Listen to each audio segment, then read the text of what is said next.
To this now, Parliament's Land Expropriation Bill, that is the bill that sought to amend Section 25 of the Constitution.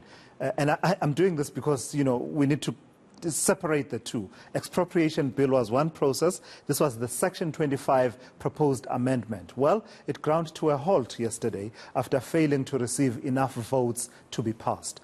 But it's not the end of the road for land reform, as several proposals have been mooted.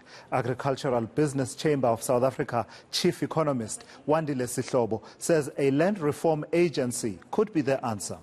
It would be driven by landowners, agribusiness and large corporates. Well, Sihlobo joins me now to unpack some of those proposals. We'll get to the idea of a land reform agency in a moment, Wandile Sihlobo, and I see that you've written about it quite passionately. But let's start here. Yesterday, were you even surprised by that outcome? I tell you, not many of us were surprised that it just ground to a halt. It felt to me like an utter waste of time over the last 3 years, in that we are back where we were 3 years ago. Nothing has shifted. We still have the Constitution as it was, not being used as it wasn't being used 3 years ago, not being tested, that is.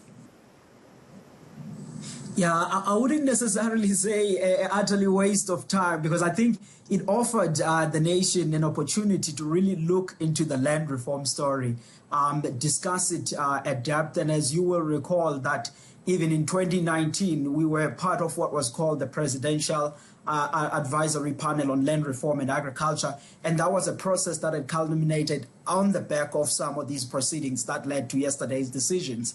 And those processes offered an opportunity to say, let's look at how land reform since 1994 has been progressing in South Africa.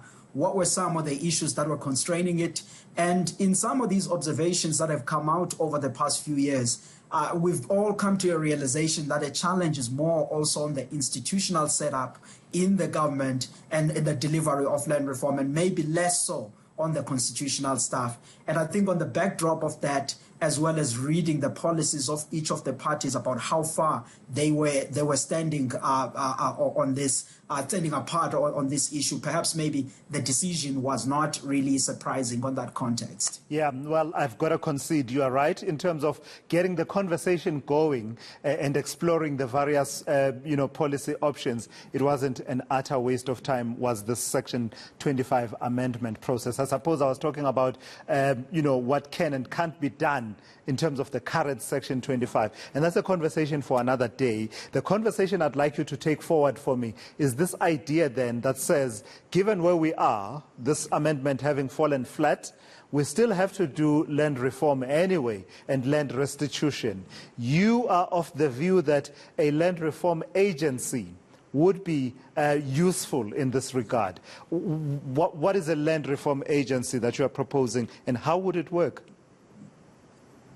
Yeah, and I think, I'm going to pick up on the line that you are making, because I think we have to clarify that the Constitution is not the hindrance of the land reform in South Africa. So the fact that decisions was as it was in Parliament yesterday, it doesn't block the land reform process to be carrying out in place. But now we have to think, as to your point, to say, what are some of the instruments that are there to carry us forward? And which is where the Land Reform Agency comes about. I mean, the agency, in our thinking, it would primarily be responsible for one leg of the land reform. You have three legs: restitution, tenure and redistribution, but the agency would be much more instrumental on the redistribution side.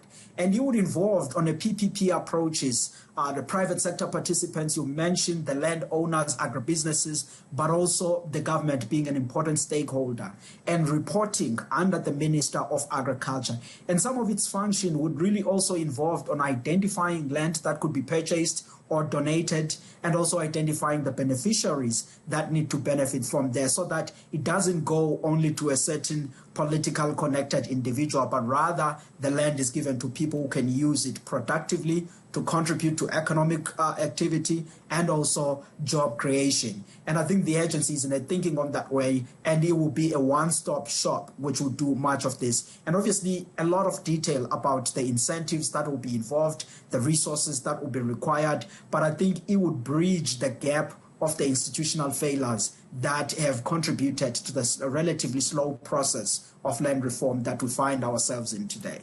Right, Wandile Sihlobo, unfortunately, I'm completely out of time. I do hope that we will be able to engage soon again on this particular issue. Let 100 flowers bloom.